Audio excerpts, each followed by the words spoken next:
যাবতীয় জল্পনার অবসান। কলকাতা ডার্বি হচ্ছে ডুরান্ট কাপের কোয়ার্টার ফাইনালে। মঙ্গলবার শেষ ৮-এর সূচি ঘোষণা করল টুর্নামেন্ট কর্তৃপক্ষ। সেই সূচি অনুযায়ী আগামী ১৭ই আগস্ট সন্ধ্যে ৭টায় যুব ভারতীতে মুখোমুখি হবে কলকাতার দুই প্রধান। গ্রুপ এ থেকে ৩ ম্যাচের ৩টিতেই জিতে কোয়ার্টার ফাইনালে যোগ্যতা অর্জন করেছে ইস্টবেঙ্গল। গ্রুপ বি থেকে মোহনবাগানও অপরাজিত থেকে পরের রাউন্ডে উঠেছে। দুই প্রধান এক গ্রুপে থাকলে মরশুমের শুরুতে আরও একটি ডার্বি দেখতে পারতেন ফুটবল প্রেমীরা। সেই স্বপ্ন পূরণ হয়নি। তবে ডুরান্ট কর্তৃপক্ষ আগেই ইঙ্গিত দিয়ে রেখেছিল দুই দল কোয়ার্টার ফাইনালে উঠলে শেষ ৮-এই তারা একে অপরের মুখোমুখি হবে, আর তেমনটাই হচ্ছে। আগামী ১৭ই আগস্ট শেষ ৮-এ মুখোমুখি হবে ইস্টবেঙ্গল ও মোহনবাগান। কলকাতা লিগে ইস্টবেঙ্গল ও মোহনবাগান কোনো দলই পূর্ণ শক্তিতে নামেনি।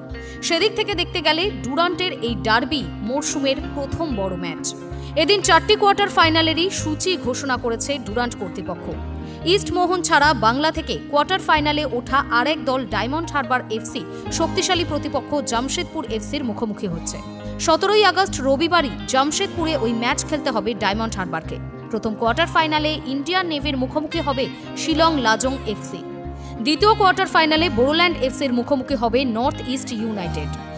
দুটি ম্যাচই ১৬ই আগস্ট শনিবার আয়োজিত হবে। Hi News network.